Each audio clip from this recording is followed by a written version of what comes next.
But yeah. But so at 25, what, he gonna go in the league and what, do good, or is he gonna still have to take?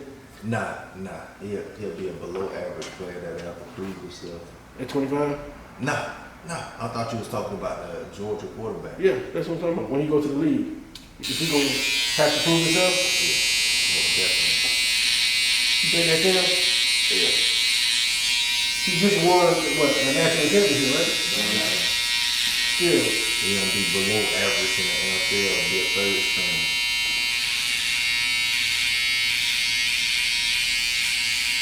Yeah. He's not gonna be a Lamar Jackson coming in. Nah, because Lamar Jackson had different attributes. He was so quick, so fast that opened up and played right into his offensive scheme or what the Ravens was doing at that time. So it was right on time for him. Very rarely you fall into those type of circumstances where everything is just built right there for you.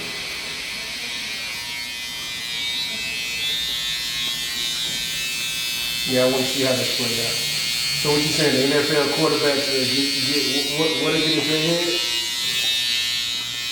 Lack of confidence. If you put them on the field too fast, it destroy their confidence because they don't be at their throat, man. Give them a couple of years, sit them behind somebody like Brady or somebody. Just sit them, let them learn the system first. The speed of the game too. Let them learn the system, the speed of the game. I think that's what happened with the, what's the quarterback here in Jacksonville? Third one. Yeah, he had to get the speed of the game, I think. Has he been consistent, y'all know? These last 5 games, yeah, he's been on point these last 5 games. He's been on a good run. Now the defense been saving his behind now. Yeah. Not saying that he wasn't doing good, but defense kind of been pulling through for him. Yeah, that's what I was saying about, hey, you gotta have a team. It's a team effort. Okay, about basketball. Yeah. It's a team effort. And see, Cameron, that's what I meant about, before you walked in, we was talking about team sports and individual sports. I kind of want my son to learn the individual sport so he gets to know where he at athletically. So tennis or something like that, or golf or something, to where swimming, where it's just an individual thing. So now you see where you at physically, and then now we can start playing team sports. So when you said you had to get him in the gym to build that physical basketball, that's kind of what the individual sport do. If you let them play, you know what I'm saying, on his own, it'll kind of get him to where you need to be physically. And then, you know what you're capable of. But, So in other words, you want him to be comfortable with himself first. Yeah, You don't want him to be competitive with somebody else trying to win that same position. right. Not yet. I want him to physically build himself individually, Yeah. know what he's capable of, and then go out there and compete. Okay. You see what I'm saying? Yeah, that's a big difference. Yeah. You know what you're capable of. You know, it's just like I read somewhere in a book, a kid sitting at a piano. You know what you want to play, but you don't know how to play it. The music just can't come out of your fingers. But you know I could possibly make this sound so good. So when you kind of build them up individually, you teach them how to play the piano, then sit them in front of the piano, then they can play. But if you just sit them in front of the piano and tell them to play music, you know what I'm saying? You just can't do it. You want to, you just can't do it. So that's kind of what I want to, or even boxing, you know what I mean?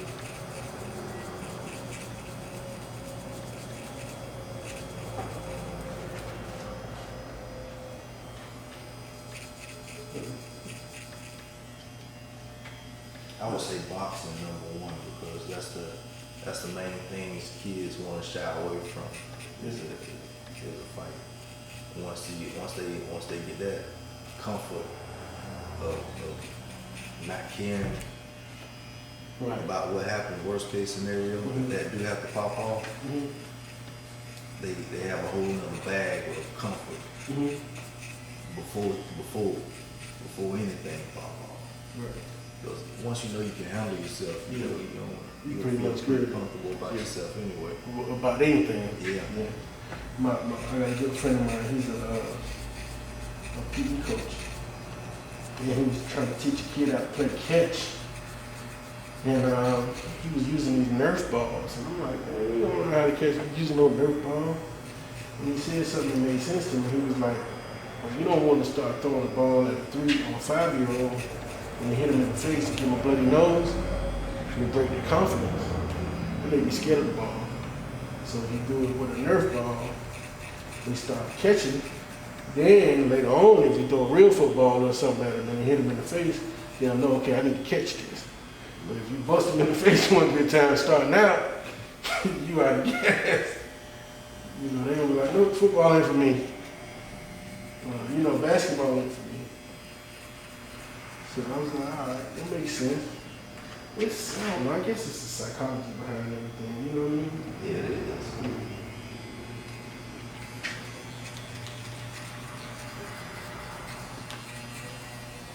That's why coaching being so important, because they really psychologists also a great coaches and psychologists, because we don't mentally know his players. Yeah. You know what tripped me out, and I didn't know this, my brother told me this. The Williams sisters, Serena, and what's the other like girl name? Zeus? Venus? Yeah, Venus. I said Zeus. but their dad didn't know how to play tennis, and he was their coach. You know, what's the dude from Jamaica, the fastest dude? Bo. His coach was a fat dude.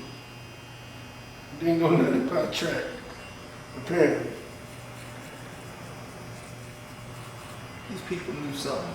They didn't get pushed in that position and put in that type of training to have that type of ability to get it winged off like that. Come on. It don't make no sense. Now, what if it was the case, though? Because that's what I'm hearing. What if that was the case? It don't happen like that. It don't? Just ain't, that ain't right. Them type of sports, them athletes you talking about, they put in a lot of work. Got to. They put in a lot of work. You can tell by the body shape, structure. Yeah. It's like they was born to it. Usain Bolt. He put in tons of work. It takes a lot being a sprinter. A lot of training. They do they do special type of training where it's so competitive. If you ain't on that same thing, you won't even be qualified for nothing. Right. You'll be average, below average. Right. Football player speed, average. How about freaks in nature, like the NFL lineman? And this ain't no specific person, I'm just talking, right? The NFL lineman that never really worked out. He's just a big boy, and he can play ball. Yeah, you can play ball until you get around some other people that can really play ball. Yeah. And got that trained skills. Yeah. So at the end of the day, them certain techniques of certain training and camps, they play big dividends. I know what you're talking about, freak of nature. Yeah, they out there. They out there. Yeah. But they still gotta be tamed though. They gotta be tamed with them talents of just different attributes about that game. How about my man from, I think he played in the Super Bowl for the Saints that one year. And dude ran back a kick return. He was a FedEx driver or a UPS driver. And like tried out for the New Orleans Saints. He made the team, ran back a kick return in the Super Bowl. The very next year. There's people like that, bro. I love fool you, man. They be in the gym training 24/7. Right. He might have a job, but he's still training like an athlete to do that. Now, there ain't no way you just coming off the UPS truck and just... Nah. You training. Like I told my son, Everybody you see at the gym just ripped up or just super swole. Don't think they just working out at the gym. Right. They training at home too. Yeah. They training when they get up too. They training right before they go to sleep too. Yeah. They doing some curls right before they go outside too. Yeah. And then watching the diet too.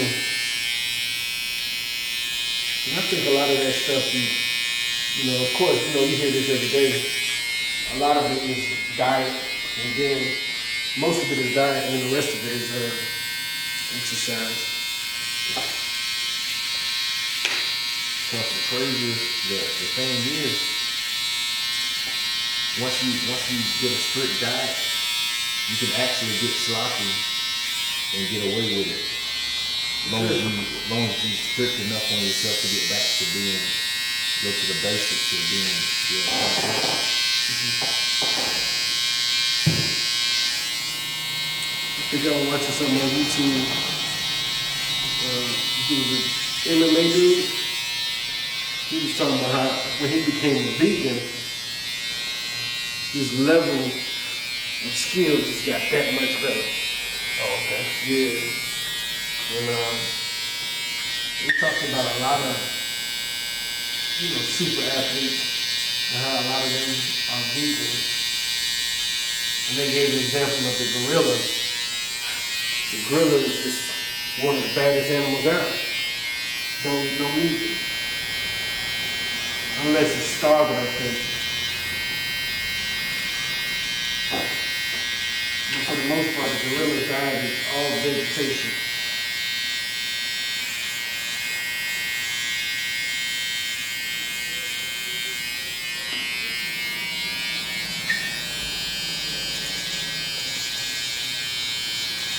How you boy doing, Tim? Who, John? Yeah. He's doing alright. You working?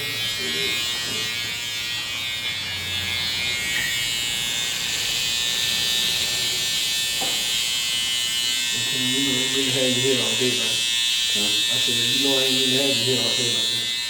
Oh, no, he's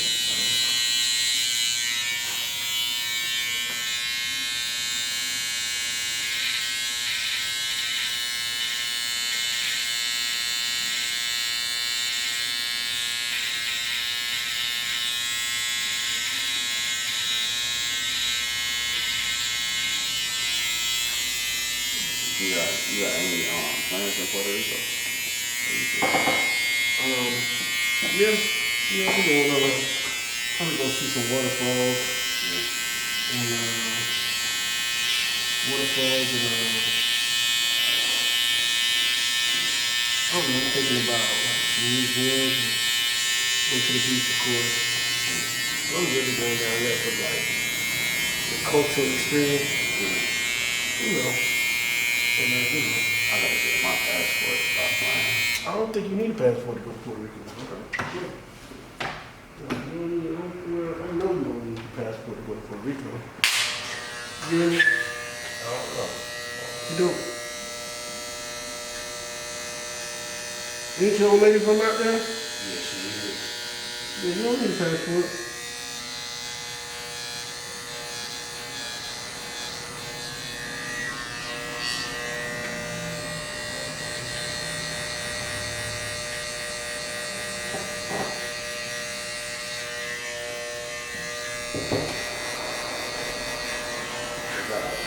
Wait, what's up, man? Yeah. Okay. All right.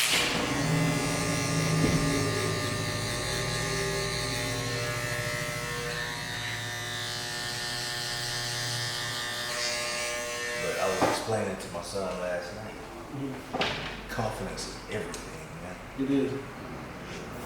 Yeah, it is. You ain't got no confidence, you ain't got nothing. Yeah. That's it. The confidence is it. And when I mean confidence is everything, you gotta find that foundation where you gotta talk. You gotta have that inner talk within yourself to heal whatever that went wrong somewhere of what somebody has said or whatever, that made you, put you in that bad element, bad zone, and talk on it to yourself. When you talk to yourself, right? Mm-hmm. Do you talk to yourself in the first person or third person? I would say first person. So it sounds like I got this. I got this. Or you got this. You got this. It's more like we got this. Okay. We. Okay. It's more like an I and a we at the same time. I know it can't be like that, but some things can't be explained, but it still be. But it's like an I and a we. What about you, Because we're Ken? separate. I'm talking to feel like you're talking to somebody separate, but you're still within yourself. So it's an I and a we. For me anyway. How about you, Karen? Alright.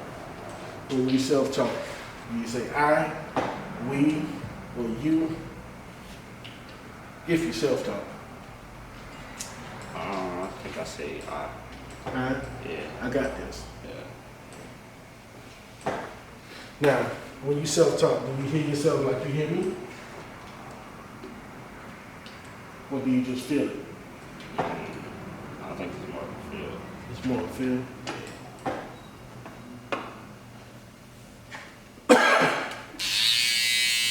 You feel it or you hear it?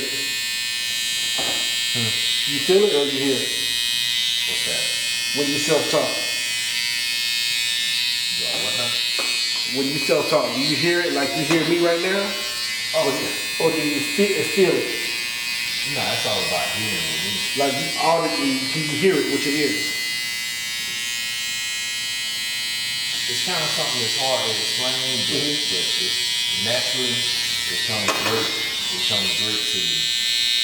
Where it's almost in and out.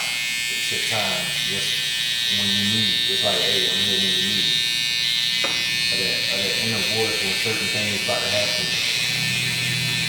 Key points that need to be spoken on when you speak on it to yourself. You're speaking on it to yourself like you're trying to tap yourself on the shoulder. To warn yourself type of moment.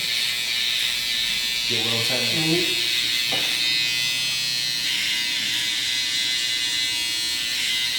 Those inner voice moments, but at the same time, when you're going through those hard times, calling that same voice back to try to gain peace within yourself and try to make some understanding about some things. You get what I'm saying?